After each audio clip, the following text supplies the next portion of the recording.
Senator Lieberman, let me start with you. Okay. We were together in Paris this year, and I've heard you describe quite eloquently the gathering and how impressed you were, what moved you. Can you talk a little bit about your impressions from the Paris conference? And also, you've been an advocate together with I and others for Camp Liberty. Would you also talk about Paris and Camp Liberty a little bit? It was actually an extraordinary experience for me and my wife. The first thing is, you know, I've been blessed in my life. I've been a U.S. Senator. I ran for Vice President. In 2000, I spoke to very big audiences. I have never spoken to more people at once in my life than I did at that meeting in France of the National Resistance of Iran. And that was 100,000 people, and from all over the world. Obviously, probably some more proportionally from Europe, because Europe was where it was. A lot of people from America, a lot from Connecticut, but really beyond, numbers do say something, which is an expression of the global interest in this cause of a free Iran. And I was very impressed by, beyond the numbers, the substance of what was talked about. It was the first opportunity I had to meet Mrs. Rajavi. She is really a brilliant leader, very principled leader, very charismatic leader. This is a regime that says that it is religious, and yet to me, and it's expressed in our Declaration of Independence, the most profound religious belief is that we're all here not by accident, but as the creation of God. And each one of us, every person, deserves those rights to life, liberty, and the pursuit of happiness, and this regime every day denies those rights to its political opponents, to women, to minorities. You could go on and on. And the contrast between the Islamic Republic of Iran and the program of the national resistance, as stated by Mrs. Rajavi, was quite moving. So it was an extraordinary transformational day. Let me just say a quick word about Camp Liberty. And this is very important. I know you've done it over the years. You've got to keep doing it. So you still have, as you well know, in the government of Iran, the people who have of Iraq, the people who have responsibility for oversight of what happens at Camp Liberty are the people who are still essentially, they're very close to Iran, let's put it that way, and they're doing Iran's work. So there's another reason, of course, why America has to take the lead in protecting the people of Iran. It's because of Camp Liberty. It's because they are there and being mistreated according to every standard of human rights and decency because the United States broke a promise to them that if they gave up their weapons and left Ashraf and went to Camp Liberty, we would protect them. We haven't. And, you know, the more I follow and I've been involved in foreign policy, the more I feel like the best foreign policy is the policy that you and I would follow in our lives and want to follow in our lives. We're loyal to our friends. We know who our enemies are, and we're cautious with them. We'd like them to become our friends, but we're not going to sacrifice our friends for that. And when we make a promise, we keep it. Jack, let me ask you about promises, commitments that we as a U.S. government, when we were still in government, we exhorted the MEK at Ashraf to give up their weapons in exchange for our security. And over time, we abrogated that promise. What do you see as kind of the U.S.'s obligation, to the continuing obligation to those that we left behind without the security with the Iraqi regime? Yeah. Well, That certainly is an issue, and Iraq in general is an issue in terms of an abdication. Promises made and promises kept, and a commitment to Iraq in general. When this administration took over in January of 2009, what remained in Iraq was a relatively stable security situation, but a political process that needed to grow and develop. And it was really in its infancy, and it had its first leader, who was not a very desirable leader, who is a nefarious character, to say the least, talking about Maliki. And what needed to happen was the growth and development of a political class that was sensitive and determined to power share and also develop a bureaucracy that could attend to its people. When we ended conflicts in the past in Germany, Japan, Italy, Korea, Bosnia-Herzegovina, the Philippines, we left military forces there, not necessarily for security, but for influence. And we chose not to do that here, and we also pulled away from, unknown to many people in this country, we pulled away from Iraq geopolitically. And it was just one of the most irresponsible strategic blunders we ever made. And we did that right on the heels of the broken promise dealing with the residents of Camp Liberty. So our record here of not doing what's right is pretty significant.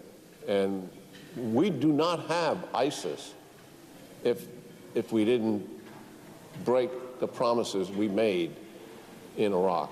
That's the reality of it. I know for a fact, because I was there assisting General Petraeus. So our policies as it pertains to Liberty, our policies as it pertains to Iraq, has created a significant challenge in the Middle East. What do you think of this notion of trying to enlist Iran's help now in fighting ISIS? They want to be able, they want America, as I think they were able to achieve in terms of their geopolitical objective. They wanted a stable but weak Iraq that was under their influence, and America not present. They pretty much got that. But now they have ISIS, and they don't want that. So their national interest certainly is go back to what they had before, a stable but weak Iraq, and certainly not ISIS dominating over a third of the country.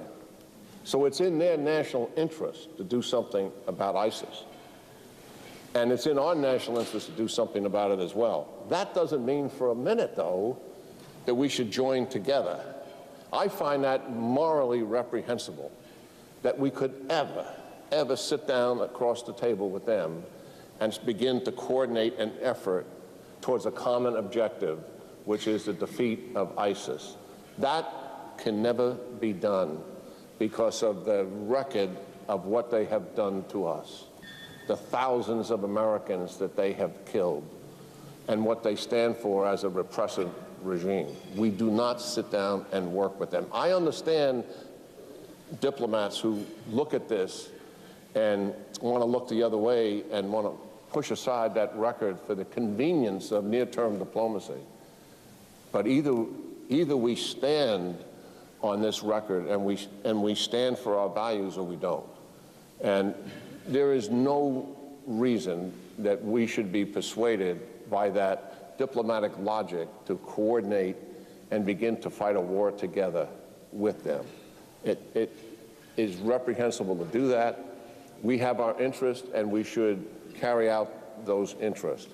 Just very quickly, just to tell you, if we make the decision not to, as we have, not to use combat brigades in Iraq, which I agree with, I think it's something you would have to maybe eventually do, but I would try to do what the administration is doing, and that is work with the indigenous forces in Iraq. Peshmerga, Iraqi security forces, and Sunni tribes. But the problem with that is a very weak hand, very weak hand. And what we need to do is strengthen that hand, and we should be all in strengthening it. Why? Because we don't want to commit ground combat brigades. We want to avoid that. So let's strengthen the hand. That's not hundreds of advisors, thousands of advisors on the ground, frontline troops, assisting the use of air power, helping them to develop coherent operations. When we're with the Iraqis, they fight. And they fight pretty good. But we're not doing any of that. We're doing half measures. And Iran is having what I think is undue influence, and it's very disturbing. Senator Lieberman? Let me just add a word to what General Keenan said. I agree with everything he said. But when you think about it, the idea that the United States would cooperate with the current regime in Iran to fight ISIS is the ultimate in shooting ourselves in the foot, in hypocrisy. In other words, the idea would be that we would join with what our own State Department says is the #1 state sponsor of terrorism to fight terrorism? I mean, it's just ridiculous.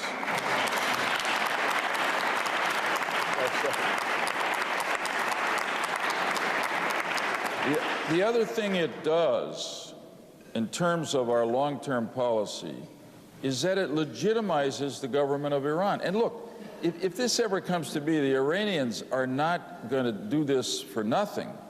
They're going to ask for us to bend over more in negotiations on nuclear weapons. And implicit in this is the worst thing of all. If we begin to cooperate with Iran, this regime, against ISIS, it will effectively mean abandoning what must be, by virtue of who we are as Americans, our clear goal, which is to get rid of the regime that is now tyrannizing the people of Iran. That has to be our goal. Following on to the idea that if your goal is to weaken the Iranian regime, to further the ultimate overthrow of the regime, one of the key pieces to such a strategy would be to undermine its chief allies, one of whom is Bashar al-Assad in Syria. And we don't seem, the administration has been, to be most charitable, they've been unclear. You might actually say they've affirmatively been weak about saying they would take on overthrowing Assad. But to take Assad out of the equation absolutely is a devastating blow to the mullahs in Iran. Can each of you talk about your thoughts about what we ought to be doing about Assad, why we're not doing more, and what you think we should be doing? Well, you know, along with Senator McCain and others, right from the beginning of the uprising in Syria, I felt that we should be supporting the opposition to Assad. Assad was our enemy. Assad was the major, in some senses, the lone supporter of Iran, our major enemy in the region that he had. And yet we stood back, which was a terrible moral mistake, because now 200,000 people have lost their lives. But it was also a diplomatic mistake because it strengthened Iran. I saw a story in the paper today that it's one of those stories where you rub your eyes and you read it again. I'd say the most significant foreign policy mistake of this administration, and maybe of American foreign policy in some time, was when the president set the red line. If Assad used chemical weapons, we would have to take action. He used them, and then the president basically didn't take action. So the leaders around the world saw what President Obama did regarding that red line. And I can tell you, because I've talked to them, the worst thing we could do for the security of the United States, and frankly for the security of the world, on which the security of the United States and the prosperity of the United States depends, is to somehow follow Europe to get into bed with Iran and Russia to try to solve the problem in Syria. I mean, history warns us not to do that. General Keane? Yeah, this Syria is really a debacle in terms of our foreign policy. I mean, the Arab Spring began around 2010 because of the political and economic injustice that people felt and the lack of economic opportunity. And then it came to Syria, and I think many of us were surprised by the tenacity of it and the fact that they so quick. We knew what Assad would do. He would do the same thing that Gaddafi did, that he would try to clear the streets and he would kill the people. But the tenacity of that movement was stunning, and how quickly it organized. And this was all local then, all right? There were no outsiders. This was former military officers organizing themselves around this idea to remove this regime for a better way of life for their kids and their grandkids. And they were willing to die. It was a matter of principle for them, and die they did. And what they came to this town here in Washington, D.C., and spoke to leaders here and spoke to even people like me who are outside the system. And all they wanted from us, look at, time and time again, the same general: we don't need your troops. We don't need you to fight for us. We will fight for ourselves. But we need weapons. We need weapons to be able to stop this military machine that overpowers us. They have tanks. They have airplanes. They're killing us. We need the weapons to stop that. And one of the most significant tragedies we made, it's similar to July 2009 in the streets of Tehran. We turned a deaf ear to that. We said, no, we wouldn't. Here are people that are willing to fight and die for the principles that we have in this country, and we wouldn't give them the weapons to help them. They did not want us to fight side by side. They weren't asking for that. I mean, that was a horrific decision that we made. That movement initially had momentum, even without the weapons that they needed, because they had numbers on their side. Those numbers truly made a difference. And guess what? The Russians and the Iranians looked at that and they saw their ally in trouble. And the Iranians came, it was all in. They brought their best generals to this problem. One of their two-star generals from the Revolutionary Guards Force was killed in Syria, killed as a result of it. They put thousands of Quds Force on the ground to assist. They brought Hezbollah in, their leaders, by the thousands to assist, to help prop up this regime. And even watching that, nothing happened on our side. The numbers grew. Now we're standing at 200,000 dead, 6 million displaced out of their homes. It is horrific. He makes war against people. He starves entire communities. I have pictures of it at the Institute for the Study of War. Warehouses full of dead people who look like something out of Auschwitz, where their bones are sticking out of their bodies. They're all dead from starvation. He has attacked 65% of all the hospitals and destroyed them. He destroys ambulances. He attacks bakeries because it's a food source. This is a systematic and methodical extermination of people. It is genocide in every sense of the word. And here, this country turns a deaf ear to that. I took all of this and showed some of these pictures to Secretary Kerry to make him familiar with what the methodology is and the systematic. We know he bombs, but not everybody knows the extent of the killing that is going on and the genocide that is taking place. But now we have ISIS, so we're involved in Syria. We are, and we're conducting an air campaign. But here's our decision. Our decision is we fight and attack ISIS only. The problem with that is the regime is attacking the moderate forces who wanted these weapons from us, and they're barrel bombing them and attacking them with attack helicopters and attacking them with fighter aircraft and artillery, and they're killing them. They're actually killing them faster than we began a training program to help them. So that doesn't make any sense. I mean, anybody looking at that says, what's the matter with this? That's the very force that we're trying to assist to help fight ISIS, and they will do that, the Assad regime is destroying. But because we don't want to get involved in this complicated situation, this is a diplomatic code word for not wanting to do something, we don't want to be involved in this complicated situation with Assad, we have refused as a matter of policy to do anything about his military capability. We have the capability to shut down his air power in a matter of days. I know that for a fact. I laid a plan out in front of Senator Levin and Senator McCain about 18 months, 2 years ago. And that would make a material difference here. So our policy as it pertains to the regime, the Assad regime, is wrong. And this is one person who will not bend on this policy, and it's the President of the United States. You know as well as I do that in the summer of 2012, then Director Petraeus gave a briefing to Secretary Clinton, to Secretary Panetta, and to General Dempsey. They all agreed then that we should come to the aid and assistance of the Free Syrian Army. They took that briefing to the President of the United States, and he said no.